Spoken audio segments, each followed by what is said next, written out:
Kita tahu banyak yang nggak suka. Jadi orang yang menyerang kita ini, menyerang saya, menyerang Anda semua, itu kebanyakan mereka tidak ingin Indonesia berdaulat. Percayalah, behind cara mereka berpikir, mereka adalah putra bangsa yang nggak ngerti apa yang mereka kerjakan. Mana mau, di belakang mereka itu adalah provokator-provokator yang pro negara tadi, yang mereka sendiri tidak tahu menjadi pion-pion dari prinsip-prinsip bernegara asing tadi. Jadi ke depan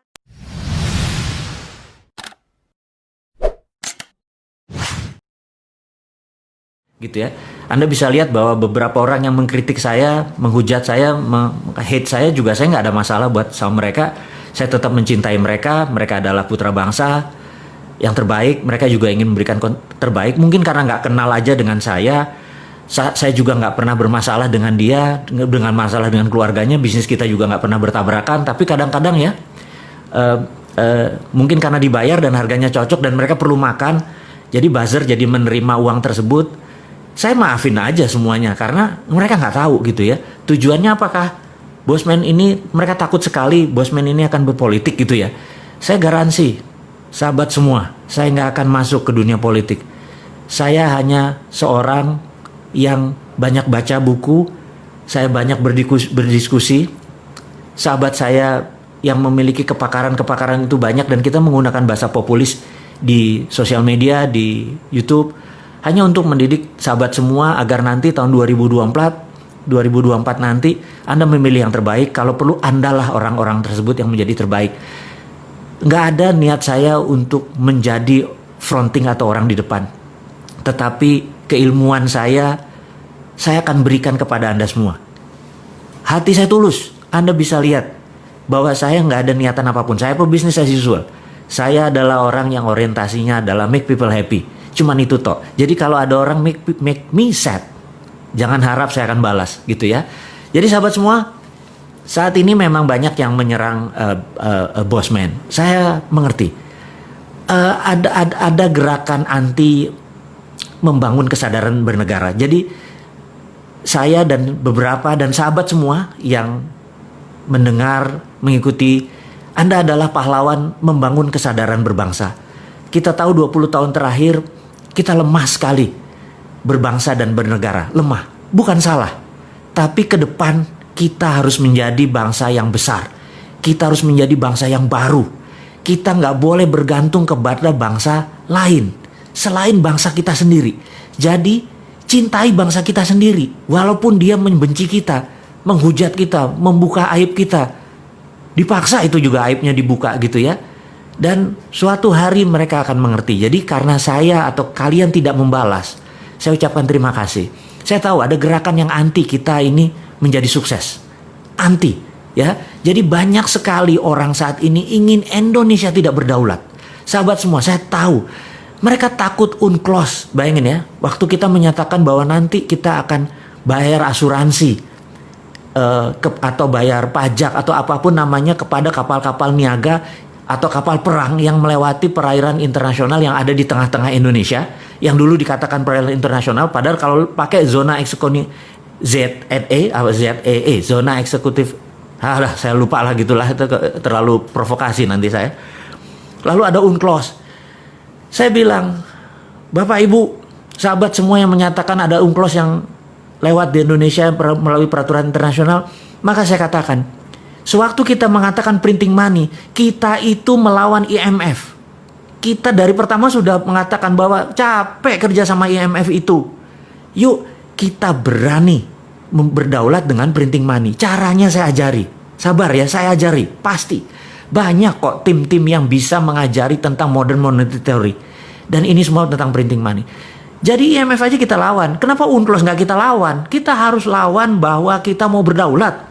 Jadi bagi hasil Jo, gitu ya intinya ya. Kamu lewat kan kamu dapat untung, bagi hasil. Tainya kamu buang di Indonesia, minyaknya kamu buang di Indonesia, kotor itu laut Indonesia. Nelayan kami jadi kehilangan laut, potensi lautnya gara-gara lu lewatin semua dengan ribuan tonase kotoran yang dibuang. Bayar asuransinya. Mosok dibilang kita nggak tahu UNCLOS? Saya tahu UNCLOS, saya baca UNCLOS. 18 tahun di dunia bidang yang sama tersebut, tahu hal-hal seperti itu.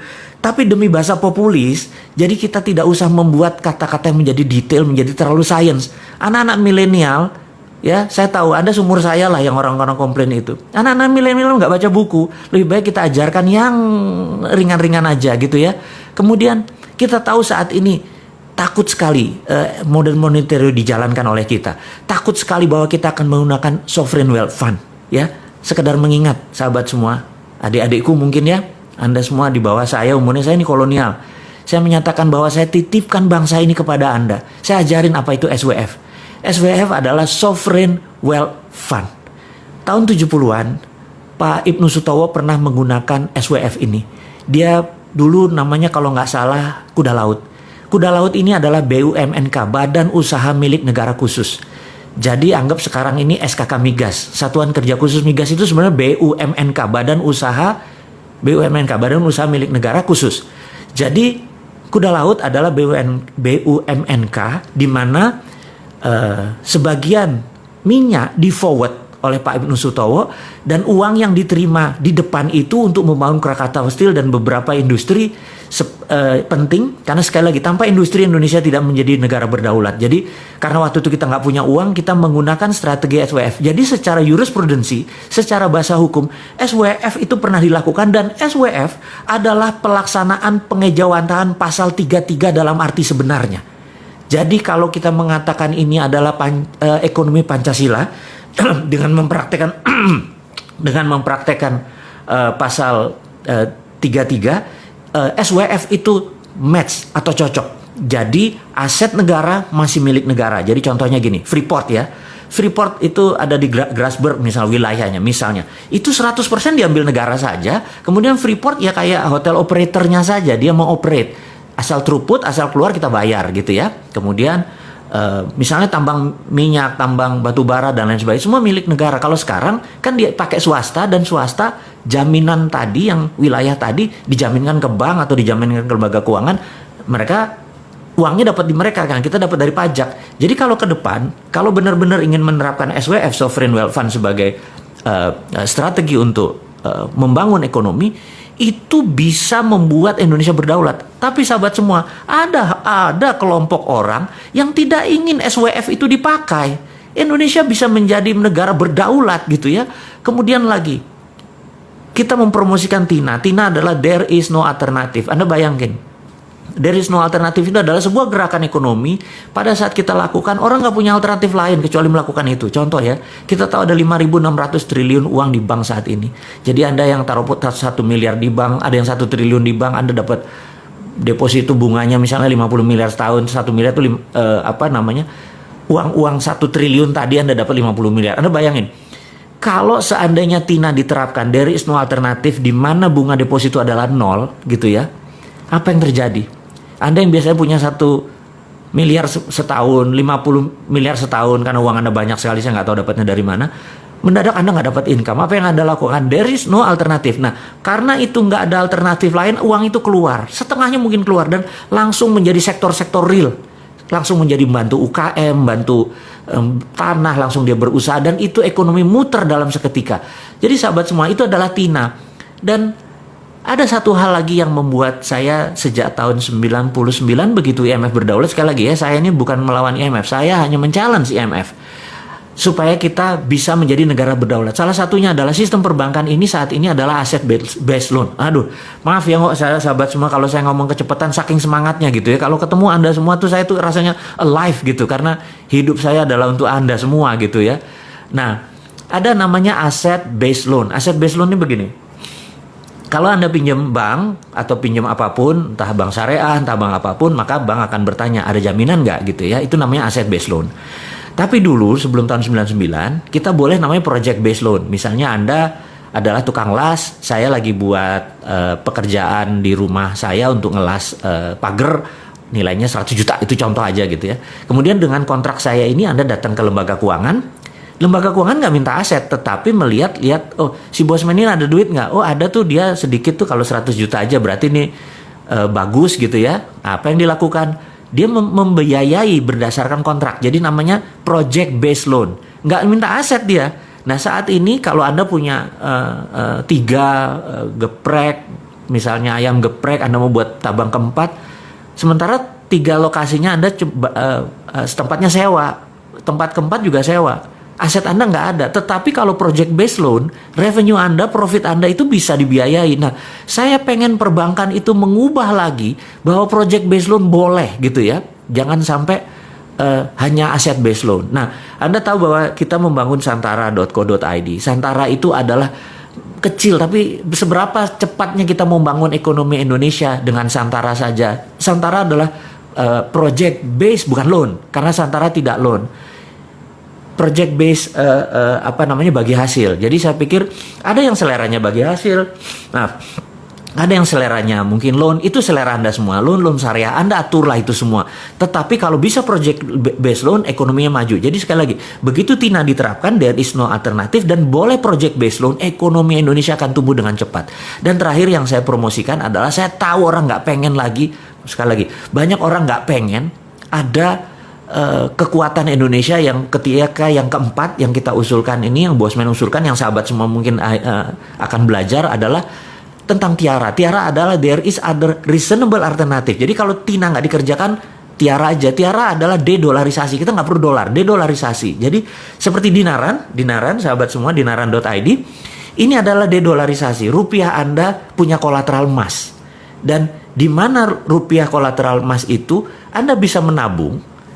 Tapi Anda kalau mau transaksi, Anda tinggal pindahin, mau pindah ke Dana, mau pindah ke OVO, mau pindah ke rekening Anda di bank lain, tapi ada fee-nya tentunya, atau pindah ke Dinaran Card, ada debit card, itu pindah, Anda transaksikan karena debit card pakai GPN, Anda bisa transaksikan dimanapun di seluruh Indonesia. Dan ini adalah solusi-solusi kecil daripada Bosman ini sebagai provokator doang, ngomong doang, nggak ada konsep. Saya nggak mau dibilang kayak gitu. Saya pengen generasi muda itu mencontoh walk the talk. Jadi saya lupakan maksud saya akan membangun supaya teman-teman melihat dengan mata kepala, yuk kita bangun, kita ada Santara, kita ada Dinaran. Dinaran adalah bentuk tiara, de-dolarisasi. Jadi sekali lagi teman-teman, Dinaran adalah personal SWF. Jadi kalau ini hanya sebagai contoh, suatu hari begitu mereka ngerti, mungkin banyak pejabat negara yang menyatakan, apa sih sovereign wealth fund itu, dia belajar tuh nggak terlalu sempat karena pekerjaannya terlalu sibuk gitu ya. Jadi oke, Dinaran itu personal sovereign wealth fund. Jadi begitu Anda taruh, Anda punya underlying, uang Anda punya underlying gitu ya. Nah, suatu hari begitu mereka mengerti, oh itu yang maksudnya personal personal sovereign wealth fund, sehingga negara juga bisa dong punya sovereign wealth fund untuk printing money, apapun itu akhirnya melek juga gitu ya. Sekali lagi sahabat semua, ini adalah contoh-contoh yang akan kita kerjakan ke depan. Kita tahu banyak yang nggak suka. Jadi orang yang menyerang kita ini, menyerang saya, menyerang Anda semua, itu kebanyakan mereka tidak ingin Indonesia berdaulat. Percayalah, behind cara mereka berpikir, mereka adalah putra bangsa yang nggak ngerti apa yang mereka kerjakan. Mereka mengkritik aja bisanya tanpa solusi. Jadi yang mereka takut kita melawan UNCLOS. Mereka takut kita menerapkan MMT. Mereka takut kita menjalankan TINA. Sehingga Indonesia menjadi berdaulat. Sehingga Indonesia lebih besar dari Cina. Indonesia lebih besar dari Amerika. Mana mau. Di belakang mereka itu adalah provokator-provokator yang pro negara tadi, yang mereka sendiri tidak tahu menjadi pion-pion dari prinsip-prinsip bernegara asing tadi. Jadi ke depan